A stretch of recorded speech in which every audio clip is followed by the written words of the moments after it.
Au début des années 90, le succès de Sonic engendra une mode aussi éphémère que meurtrière pour le jeu de plateforme, la multiplication des mascottes mignonnes à fourrure.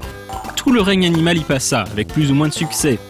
Des titres excellents comme Rocket Knight Adventures côtoyèrent de sombres dos comme Awesome Possum, ou des jeux corrects mais tombés dans l'oubli comme Rocky Rodent ou celui qui nous intéresse aujourd'hui, Bubsy the Bobcat.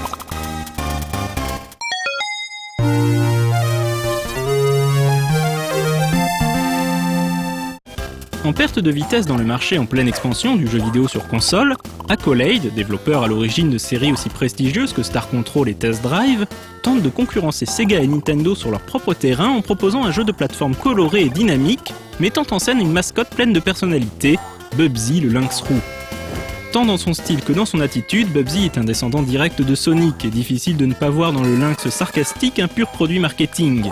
La campagne agressive d'Accolade porte ses fruits toutefois, assurant à sa nouvelle mascotte un grand succès. Derrière Bubsy, on trouve un vétéran du jeu vidéo, Michael Berlin, un ancien d'Infocom lassé de développer des jeux d'aventure. À défaut d'être original, Bubsy s'avère être un jeu de plateforme sympathique, à l'image de son héros. Les graphismes sont réussis, le jeu a du rythme et les musiques restent dans la tête longtemps après avoir éteint la console. Le scénario est, comme souvent dans les jeux de cette époque, passablement stupide. Des extraterrestres appelés les Woolies, venus de la planète Rayon, ont décidé de voler toutes les pelotes de laine de la Terre. Bubsy le lynx décide de les arrêter et part en croisade contre les Woolies. Le gros point noir de Bubsy, en dehors de sa tendance à multiplier les jeux de mots foireux et les one-liners horripilants de son héros, c'est sa difficulté mal pensée. Le jeu cumule des pointes de vitesse pour son protagoniste et une absence de droit à l'erreur. S'il est touché, Bubsy perd une vie. Alors d'accord, Bubsy commence avec 9 vies, mais ses morts à répétition et injustes finissent par taper sur le système, surtout que la détection de collision du jeu n'est pas optimale. Avec un gameplay un peu plus permissif, Bubsy aurait pu être un excellent jeu alors qu'il se contente d'être correct sans plus.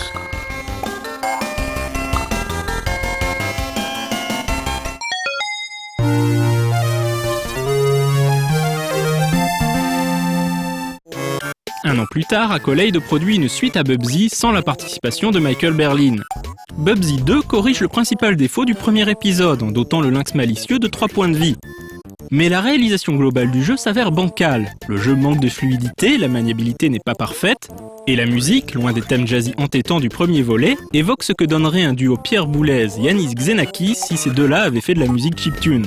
Cette fois-ci, le maléfique Oinker P. Ham, un entrepreneur porcin sans scrupules, a ouvert un parc d'attractions galactiques appelé l'Amazotarium, thématisé d'après diverses périodes de l'histoire. Son neveu et sa nièce ayant disparu dans le parc, Bubsy met à jour un sinistre complot. Le parc n'est pas une simple reconstitution historique. Oinker a en fait volé l'histoire elle-même pour en faire une attraction. Bubsy va donc devoir fermer l'Amazotarium pour restaurer le continuum espace-temps et par là même sauver ses neveux. Les niveaux propulsent donc le félin malin à travers diverses époques, peuplés de sbires à la solde d'Oinker. Ces niveaux incluent un stage de shoot'em up en scrolling horizontal. Sans être complètement mauvais, Bubsy 2 ne parvient que partiellement à améliorer la formule du premier jeu, régressant sur d'autres aspects. Au lieu de transformer l'essai, le titre ne fera donc pas date.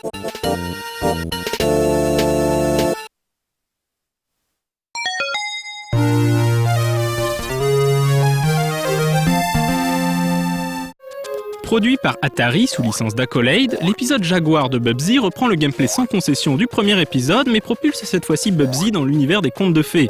Les monstres des contes se sont révoltés et Bubsy doit les affronter pour sauver les enfants du monde entier. C'est cela, oui. Le jeu n'exploite pas franchement les 64 bits de la machine d'Atari, mais il n'en demeure pas moins très plaisant graphiquement et la musique qui évoque les grandes heures de l'Amiga est très agréable à l'oreille du gamer averti. Dommage que la difficulté soit une fois de plus rédhibitoire malgré la présence de mots de passe pour reprendre sa progression. Dans l'ensemble, Fractured Furry Tales reste un jeu de plateforme solide.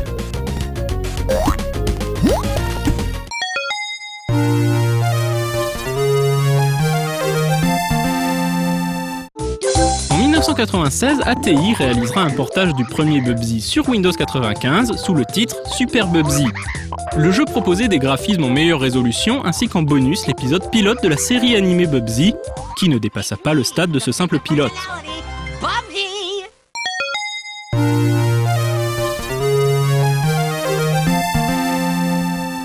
Pour le 4e épisode de la série, Accolade fait à nouveau appel à Michael Berlin et à son studio de développement Eidetic Inc. Ce qui aurait dû être l'occasion pour le lynx d'enfin briguer sa place parmi les ténors du jeu vidéo tournera à la catastrophe et condamnera le personnage à l'oubli. Le manque de budget, un temps de développement trop court, un manque d'expérience en matière de jeux 3D et la malchance de sortir en même temps que Super Mario 64 feront de Bubsy 3D l'un des pires ratages de l'histoire du jeu vidéo. La seule raison pour laquelle nous en parlons dans Retro & Magic et non dans Hall of Shame est par souci d'exhaustivité. Les graphismes sont pauvres et criards, la maniabilité rigide, et le jeu est ponctué par les exclamations horripilantes de Bubsy, dont la voix est encore plus insupportable qu'auparavant. Quant au scénario, il propulse le lynx roux sur la planète des Woolies où il devra affronter les deux reines, Polly et Esther, et collecter toutes les pièces de fusée pour rentrer chez lui.